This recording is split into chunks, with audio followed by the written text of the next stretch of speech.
Sa video na ito mga ka-dreamers, titingnan natin yung ating mga taan dito sa ilog na ito.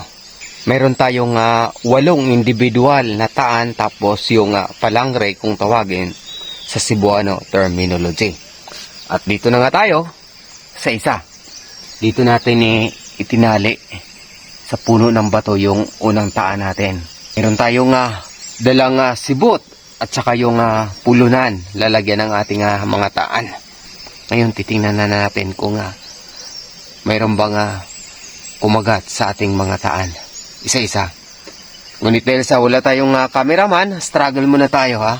Silip-silip lang muna yung ating gagawin dito. Ayan mga ka-dreamers, ang linaw ng tubig. Hilahin natin. So yun. Hindi kasi yun, wala. Wala po siyang huli. Pero di tayo mawawala ng pag-asa. Dadako pa tayo dun sa isang taan natin. Mamaya na natin ililigpit ito.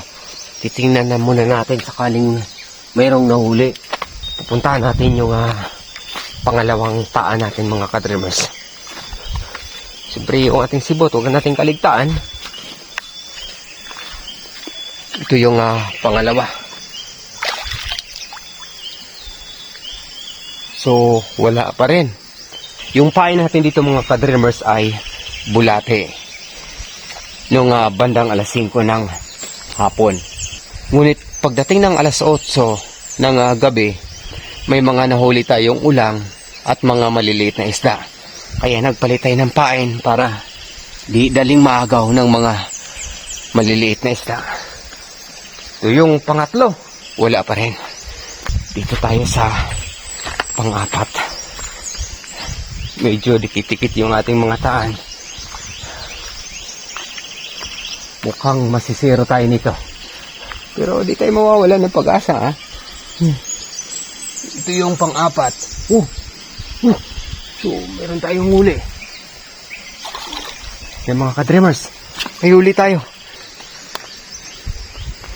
So sa pang-apat, meron tayong huli mga ka-dreamers. Ito yung malaking iswil. Iswil yung nahuli dito sa pang-apat na taan. Lalagyan na muna natin dito sa tabi. Mamaya na natin ililigpit. Dadako pa tayo dun sa panglimang taan natin. Oops. Thank you Lord. Salamat po Panginoon dahil sa may masasabawan na mamaya. Agahan.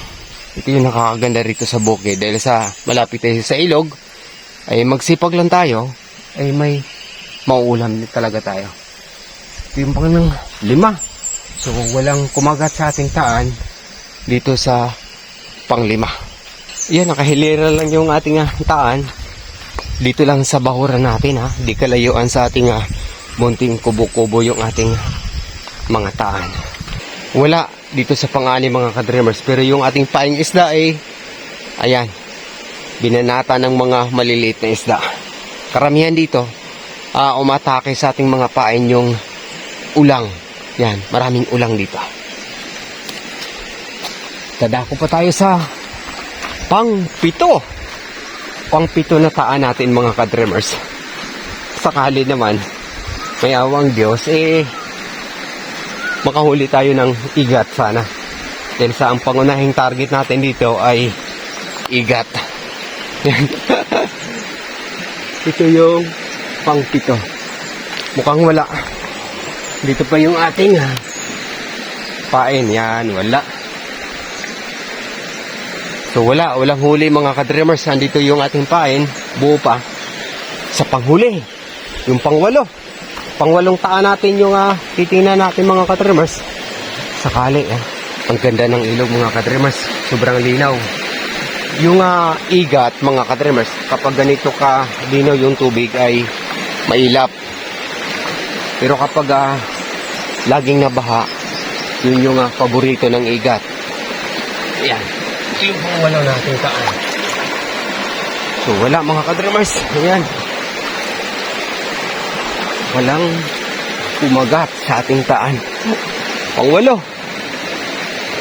Ngayon, dadako naman tayo dun sa ating palangre. Yun yung titingnan natin. Medyo malalim yung pinaglagyan natin. Medyo sumabit pala. sumama yung nylon.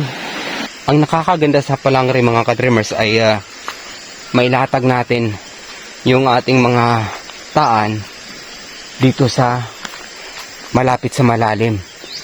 Yan, tulad nito. Dito natin inilatag yung ating palangre papunta doon sa kabilang side. Sa ganito, kapag bumaba at umakyat yung mga isda ay mas madali nilang makikita yung ating mga pain. Ayan. Ngayon, pupuntahan na natin. Lulusong tayo diyan para sa ating palangre. Sabay ligpit na rin.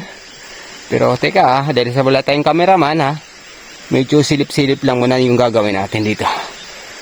Dito na tayo. Lulusong na tayo dito mga ka-dreamers para titinan yung ating palangre.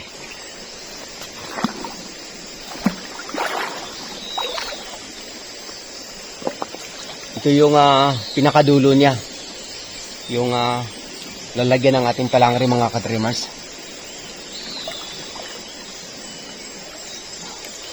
So wala tayong nahuli mga ka-dreamers. Wala. Andiyan pa yung ating mga pain. Iligpit naman na natin to.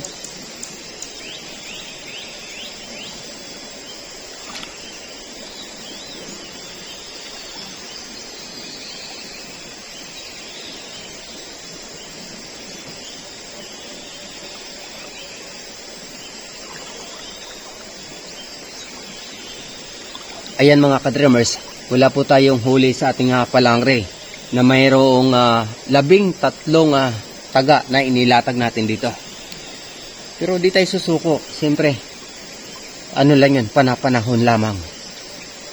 Saan ba darating yung araw makikita niyo rin kung paano magkaroon ng mga huli dito sa palangre na ito na ipinakita ko sa inyo. Kaya abangan nyo yung ating mga videos tungkol sa ordinary farming. Yung pagbubungkal ng lupa, pagpupunan ng iba't ibang crops, tapos yung pangingisda dito sa ilog na ito. Sa kaalaman ng lahat, yung palangre ay itinali natin sa bato tulad nito. Sa ganito, may latag natin siya ng diretso. Mula dun sa pinakadulo na yan, sa kabilang side, papunta dito. Ito yung nakakaganda sa palangre. Pero yung pagliligpit, kapag masyadong maaga, talagang malamig.